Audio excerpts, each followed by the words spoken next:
pelayanan itu sebenarnya apa tuh Pak? Filosofinya tuh mungkin atau apa sih Pak inti dari kenapa kita perlu ada loket pelayanan Pak?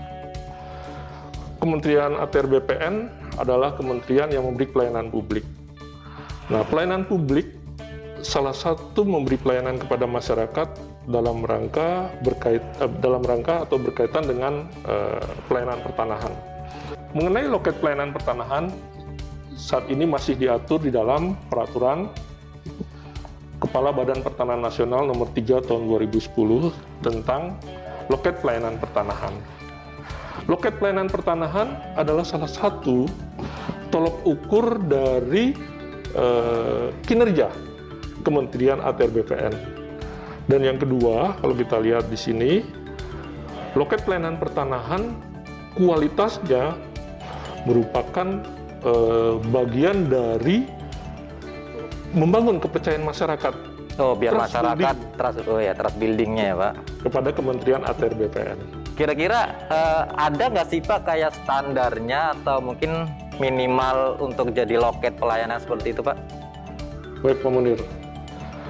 Kalau kita lihat mengenai loket pelayanan pertanahan itu mempunyai 4 fungsi. Kalau kita lihat di sini, loket pertama pelayanan mengenai informasi. Oh, informasi. Pertanahan. Ya. Yang kedua, loket administrasi, pelayanan administrasi pertanahan. Kemudian yang ketiga, loket pelayanan pengaduan masyarakat. Dan yang keempat, loket pelayanan keuangan.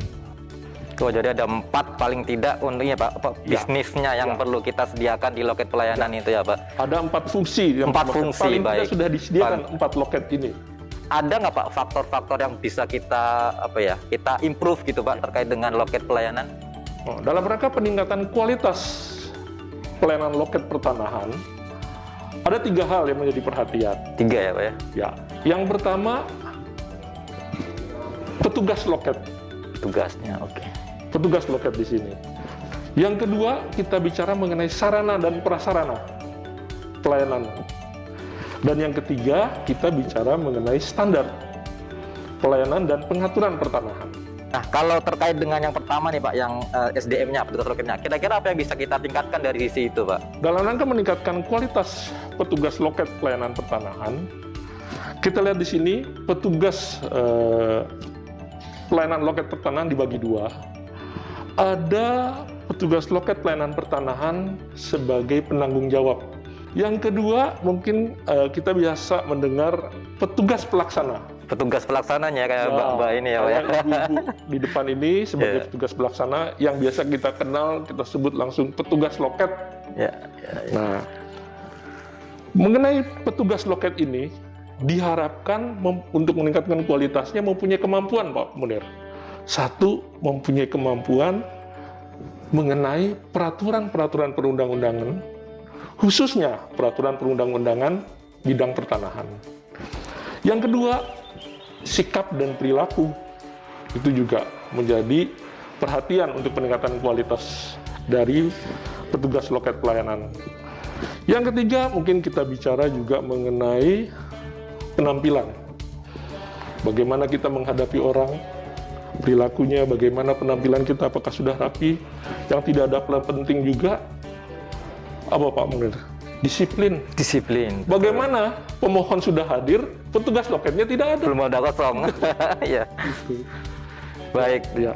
Dan jangan lupa satu lagi, yang mempengaruhi kemampuan dari petugas loket, pengalaman.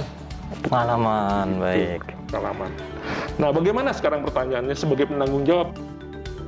Kalau kita mengatur kepada peraturan perundang-undangan yang disebutkan tadi, peraturan Kepala BPN nomor 3 2010, itu disebutkan pejabat selevel eselon 4. Eselon 4, kalau di kantor dikasih sebagai gitu ya Pak, penanggung atau jawab. kasubag, PU.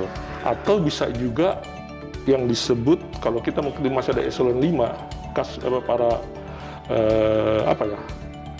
kasupsi, tapi sekarang kan udah nggak ada, ya. Itu bisa menjadi penanggung jawab dari petugas loket. Baik. Tetapi untuk kantor-kantor pertanahan yang cukup padat pelayanannya, ini pun bisa didelegasikan kepada analis pertanahan yang punya pengalaman. Pengalaman itu jadi ya Pak. Karena kalau kita Pak Munir bisa bayangkan, kalau kasih pun harus sampai turun ke loket untuk mengawasi dan membina pelaksanaan pelayanan loket. Waktu dia sudah tersita di situ. Betul. Nah, dan yang paling penting lagi Pak Munir, supaya ada pertanggungjawaban dalam melaksanakan tugas, biasanya kepala kantor mengeluarkan surat keputusan mengenai penanggung jawab loket dan petugas pelaksana loket. Itu Pak. Baik. Berapa lama kalau ditanya Pak Munir misalnya? Paling lama kalau menurut ketentuan mungkin paling lama 2 tahun. Oh, SK-nya itu 2 tahun, nanti ada perubahan lihat gitu, situasi dan kondisi. Oke. Ada kantor pertanahan 1 bulan pun sudah dilakukan rolling di sini. Agar mereka semua memahami mengenai jenis-jenis pelayanan yang ada, Pak. Baik, jadi maksimal 2 tahun ya Pak untuk petugas loket, dan itu tadi faktor SDM ya atau petugas loketnya. Nah, terkait dengan sarana dan prasarana nih, kan kita juga ini sudah ada jelas nih, ada loket 1, 2, 3, 4. Mungkin apakah itu ada juga ininya Pak? Bisa kita tingkatkan lagi. Baik, itu Pak. Pak Munir. Kalau kita bicara sarana prasarana, yang pertama kita lihat loketnya itu sendiri. Ada 4 tadi fungsi pelayanan. Yang kedua, desain dan tata letak. Oke. Ya, itu sangat mempengaruhi dalam proses pelayanan, desain dan tata letak. Misalnya kita bicara pencahayaan, bagaimana petugas loket misalnya harus berhadapan kalau ada matahari. Dan itu fleksibel ya Pak ya, maksudnya tergantung kantor pertanahan. Baik. Nah itu, kemudian tata letak ini sangat mempengaruhi. Kemudian di dalam sarana dan prasarana, yang selain desain dan juga tata letak, yang ketiga kita bicara apa? Peralatan. Tersedianya PC komputer, tersedianya ada printer, yang ini adalah salah satu peralatan yang disiapkan. Dan jangan lupa, bentuk loket pun mempengaruhi Pak. Bagaimana kalau pelayanan loket, petugas pelayanannya duduk, pemohonnya berdiri? Oh iya. Kasian Pak. Atau loketnya kita buat terlalu tinggi, jadi semua duduk begini. Nah kita mencoba membuat, ini tergantung dari inovasi dan kreasi masing-masing kantor pertanahan. Kemudian juga jangan lupa dalam tata letak perlu dibuatkan apa Pak? Flowchart pelayanan, jenis-jenis pelayanan.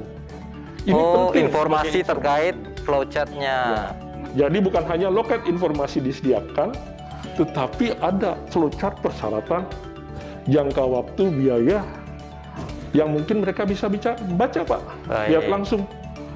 Kemudian ada juga menyediakan peralatan berupa leaflet, brosur.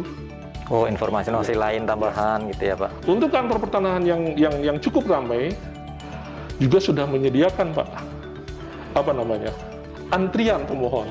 Oh, menuju loket mana? Loket 1, loket 2, loket 3, loket 4. Nah, antrian pemohon juga ada yang masih manual, ada yang sudah berbentuk elektronik di sini Pak. Itu Pak Munir. Baik. Jadi yang penting ada antrian ya Pak, apakah hal manual, apakah hal elektronik gitu ya Pak. Jadi jelas siapa yang masuk duluan, dilayani duluan, seperti itu Pak ya. Itu kalau kita bicara sarana dan prasarana. Baik. Kemudian juga untuk kantor-kantor pertanahan yang berkreasi dan berinovasi, ada yang juga dikenal dengan CS. CS, Customer Service. Oh iya, CS. Nah, Customer Service untuk kantor pertanahan sesuai kemampuan dan keadaan kantor pertanahan. CS itu biasanya mereka merekrut orang yang berpenampilan menarik untuk memberikan penjelasan-penjelasan. Biasanya orang datang, main seruduk lah, kan bingung dia. Tapi kalau ada penjelasan dari CS, Bapak keperluannya apa, nanti bisa mengarahkan ya. Atau tidak juga dengan CS dengan orang tertentu, bisa juga melalui security. Yang ketiga nih Pak tadi, yang belum kita bahas terkait dengan standar pelayanan ya, SOP-nya itu Pak. Nah itu kira-kira seperti apa Pak bisa kita tangkap? Dalam kita bicara mengenai standar pelayanan dan pengaturan pertanahan, sudah ada peraturan yang mengatur mengenai persyaratannya, jangka waktunya dan biaya.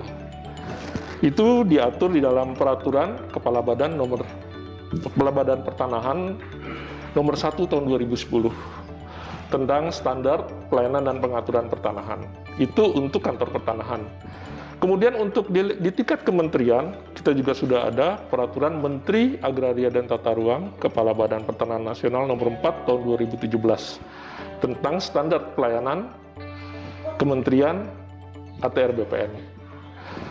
Nah, di dalam pengaturan-pengaturan ini, biasanya yang dipertanyakan di BPN adalah satu, persyaratannya apa sih Pak untuk suatu proses jenis pelayanan tertentu? Yang kedua, berapa lama Pak? Berapa lama? Betul. Itu yang jadi pertanyaan. Yeah. Nah, di dalam ketentuan Peraturan Kepala BPN nomor 1 2010, untuk jenis-jenis pelayanan sudah diuraikan di situ. Antara lain saya ambil contoh untuk proses pendaftaran peralihan hak atas tanah. Di dalam ketentuan peraturan itu disebutkan 5 hari kerja memang waktu itu di aturan itu. Mungkin nanti kalau sudah ada revisi dan perbaikan, karena sudah kita melakukan alih teknologi dengan layanan elektronik, bisa mungkin lebih cepat lagi Pak Munir. Baik. Gitu Pak Munir. Baik. Mengenai biaya mungkin. Nah, kalau biaya itu Pak, itu yang penting Pak. Adalah mengenai biaya penerimaan negara bukan pajak. Betul. Itu bisa dilihat di dalam Peraturan Pemerintah nomor 128 tahun 2015 mengenai jenis tarif jenis pelayanan PNBP di Kementerian ATR BPN. Itu Pak Munir. Baik Pak Ainyo, terima kasih. Jadi tadi yang SOP yang kita tampilkan itu mungkin termasuk yang saran tadi ya Pak, yang tadi Bapak sarankan ditampilkan mungkin di sini gitu ya Pak. Ada biayanya, ada berapa hari jangka waktu. Nah, itu yang mungkin bisa lebih memberikan informasi kepada masyarakat gitu ya. Baik. BPN sudah menyediakan loket pelayanan sebelum pemohon itu mengajukan bukti dokumen-dokumen asli, dia dapat memanfaatkan aplikasi Loketku yang sudah disediakan dengan melogin atau mengunduh loketku.atrbpn.go.id. Nah, prosesnya